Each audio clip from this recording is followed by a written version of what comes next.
பண்றீங்க. புரியுது. 5 பேர் தான் சார். இவங்க உங்களுக்கு ஒரு பெரிய விஷயமே இல்லை. அட்டாக் பண்ண சரியான சந்தர்ப்பத்துக்காக வெயிட் பண்றீங்க. கரெக்டா? நீங்க தனியாள் இல்லை சார். உங்களுக்கு பின்னாடி ஒரு பெரிய கூட்டமே இருக்கு.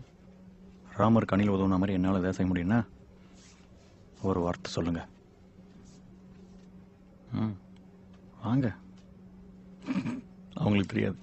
நீங்க பார்த்தா சைலண்ட், பாஞ்சா வயலண்ட். மிட் நைட்ல அட்டாக் பண்றதுதான் சார் கரெக்ட். என்னடா அமைதியா இருக்கீங்களேன்னு கொஞ்சம் குழம்புனேன். வீரமகன் படத்துல நீங்க பேசின பஞ்சு டைலாக் ஞாபகத்துக்கு வந்தது. உங்களோட அமைதிக்கான காரணம் புரிஞ்சுது சார். என்ன டயலாக்?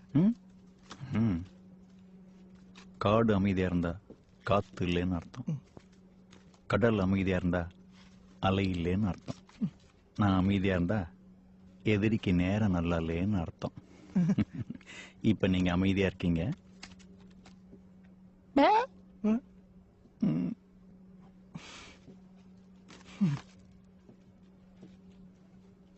சாப்பிடுங்க சார். நீங்க சாப்பிட்டு தெம்பா இருந்தா தான் எங்களை எல்லாம் காப்பாற்ற முடியும். என்னோடதையும் சேர்த்து சாப்பிடுங்க சார். அப்படி வெறி ஏத்துங்க. வர்றான்டா என் தலைவன். Excuse sir. All the best sir. என்னை எழுப்புறதுக்கு மறந்துடாதீங்க.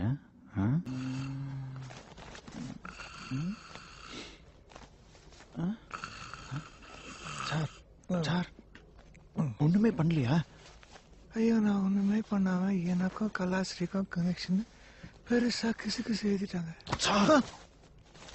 நீங்களாம் எப்ப காப்பாற்ற போறீங்கன்னு கேட்டா என்னென்னமோ சொல்றீங்க. யோ, நான் என்ன பண்ணணும்? என்ன சார் பொறுப்பு இல்லாம பேசுறீங்க? உங்களை நம்பி தானே சார் நாங்களா இருக்கோம். வெறும் 5 பேர் உங்களால அடிக்க முடியாதா? யோ, அதெல்லாம் சினிமா. பைத்தியக்காரத்தனமா உளறாத. நான் உளறேனா? அப்ப புல்லட்ட பல்லால கடிச்சது, ஹெலிகாப்டர் தாவி பிடிச்சதெல்லாம் அது நான் இல்ல, ஏன் டூப். அப்ப அவன் தான் ஒரிஜினல், நீங்க தான் டூப். யோ, சினிமால பண்ற ஃபைட்லாம் நிஜ வாழ்க்கையில பண்ண முடியாதியா? ஆனா லவ் மட்டும் சினிமாவோட 10 மணிக்கு ரியல் லைஃப்ல பண்றீங்க. சினிமா வேற, வாழ்க்கை வேற. ஷைனிங் ஸ்டார் டைட்டில் கொடுத்த போதே வேணாம்னு சொல்ல முடியுதானே? ஆக்ஷன் ஸ்டார், அர்ஜென்ட் ஸ்டார், புரட்சி புயல். எந்த நாட்டில் புரட்சி பண்ணீங்க? கியூபாலியா இல்ல பொலிவியாலயா? யோ, அறிவு இருக்கா உனக்கு? இவங்கெல்லாம் பயங்கரமான டெரரிஸ்ட். இவங்களை யாராலையும் அடிக்க முடியாது.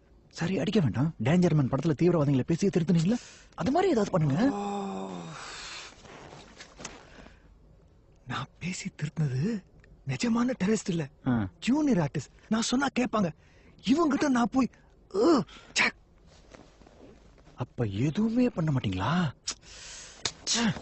ஐயோ, அது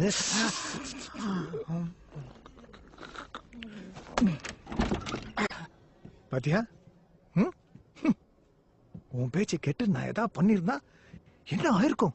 மிஸ்டர், ஹீரோசம் காட்டுறதுக்கு இடம், பொருள், ஏவல் இதெல்லாம். என் தாய்க்கு ஒரு ஆபத்துன்னா ஆம்புலன்ஸை கூப்பிடுவேன். என் தாய் நாட்டுக்கு ஒரு ஆபத்துன்னா நானே ஓடுவேன். நீங்க சொன்ன பஞ்சு டைலாக். வில்லனோட தம்பி சாக கிடப்பான், அவனுக்கு நீங்க ரத்தம் கொடுப்பீங்க. உங்க ரத்தம் உள்ள போனதும் கெட்டவனா இருந்தவன் நல்லவனா மாதிரி உங்க கூட சேர்ந்துருவான். அப்போ ஒரு பாழா போன பஞ்சு டைலாக் ஒண்ணு சொன்னீங்களே, ரத்தத்துல எத்தனை குரூப் வேணா இருக்கலாம், மனுஷங்கள்லாம் ஒரே குரூப்பா தான் இருக்கணும்னு. சிலர்த்து போய் சில்லறையெல்லாம் விட்டுறிஞ்சேன்.